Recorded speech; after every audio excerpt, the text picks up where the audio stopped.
খবর জানাতে Kamalapur railway station থেকে যুক্ত হচ্ছেন সহকর্মী মাজহার ইমন। ইমন, এই যাত্রার দ্বিতীয় দিনে যাত্রীরা কি বলছেন? স্ট্যান্ডিং টিকিট পেতে কোনো ধরনের অসুবিধা আছে কিনা, এবং ট্রেন সময় মতো ছাড়ছে কিনা?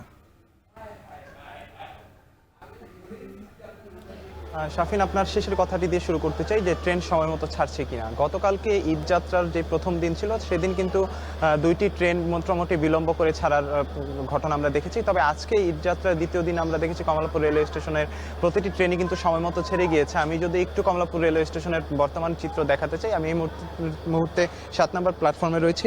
এখানে মূলত একতা এক্সপ্রেস রয়েছে। এই ট্রেনটি পঞ্চগড়মুখী, অর্থাৎ এখানে পঞ্চগড়ে যারা যাবেন ঈদ যাত্রায় তারা কিন্তু এই ট্রেনটিতে ইতিমধ্যে উঠে বসে পড়েছেন। এবং আমি সকালবেলা থেকে আজকে যে চিত্রটি দেখতে পেয়েছি, সকালবেলা 6টা বাজে ধূমকেতু এক্সপ্রেসের মাধ্যমে মূলত আজকের এই দ্বিতীয় দিনের ঈদযাত্রা শুরু হয় এবং ক্রমান্বয়ে কিন্তু প্রতিটি ট্রেনই সময় মতো ছেড়েছে। এবং এখানে কর্তৃপক্ষের সাথে আমার কথা হয়েছে, তারা যেটি বলছেন প্রতিটি ট্রেন সময় মতো ছাড়ার পেছনে যে মূল কারণ সেটি হচ্ছে ট্রেনগুলো সময় মতোই এই ঢাকা কমলাপুর রেলওয়ে স্টেশনে এসে পৌঁছাতে পেরেছিল, যার কারণেই মূলত কিন্তু সময় মতো ছাড়তে পেরেছে। গতকালকে যে দুইটি ট্রেনে বিলম্বিত হয়েছিল সেটি মূলত ইঞ্জিনজনিত সমস্যার কারণে। আর আজকে যে বিষয়টি আমরা দেখতে পাচ্ছি, সকালবেলা থেকেই যাত্রীদের সমাগম রয়েছে প্রচুর এবং ঈদ যে দ্বিতীয় যাত্রা, সেই যাত্রা কিন্তু মোটামুটি যাত্রীরা স্বাচ্ছন্দ্যেই তাদের যেই ভ্রমণ সেটি কিন্তু এই কমলাপুর রেলওয়ে স্টেশন থেকে শুরু করতে পারছেন। এবং এখন পর্যন্ত আমার কাছে যতটুকু তথ্য রয়েছে, 15টির মতো ট্রেন এই কমলাপুর রেলওয়ে স্টেশন থেকে দেশের বিভিন্ন অঞ্চলের দিকে উদ্দেশ্য করে কিন্তু ছেড়ে গিয়েছে, যার মধ্যে আমরা দেখেছি উত্তরবঙ্গ রয়েছে, নীলফামারী রয়েছে, রাজশাহী, চট্টগ্রাম,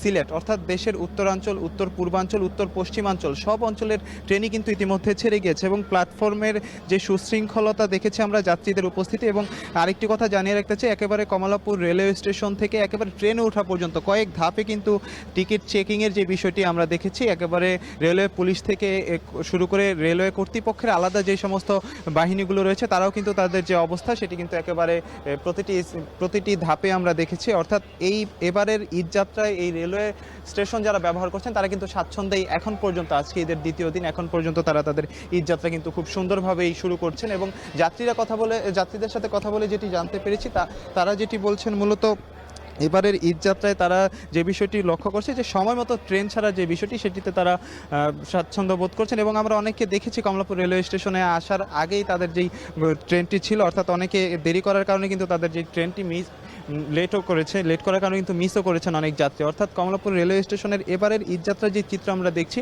আজকে দ্বিতীয় দিনে সকালবেলা থেকে যেটি দেখেছি যে যাত্রীদের সমাগম কিন্তু প্রচুর রয়েছে। এবং যেটি বলছিলাম যে স্বাচ্ছন্দ্যের ঈদ যাত্রা সেটি কিন্তু এবারের এই আজকের পর্যন্ত, অর্থাৎ ঈদের যে দ্বিতীয় দিন, অর্থাৎ ঈদের যে দ্বিতীয় দিনের যে ট্রেন যাত্রা সেটি কিন্তু একেবারে স্পষ্ট দেখা যাচ্ছে। এবং সব মিলে যদি আমি এক কথায় বলতে চাই, এখন পর্যন্ত এই কমলাপুর রেলওয়ে স্টেশন থেকে 15টি ট্রেন ঢাকা থেকে বিভিন্ন স্থানে কিন্তু ছুটে গিয়েছে এবং প্রতিটি ট্রেনই কিন্তু সময় মতো ছেড়েছে এবং যাত্রীদের মধ্যে এখন পর্যন্ত একটি স্বাচ্ছন্দ্যের যাত্রার মন্তব্য আমরা পেয়েছি।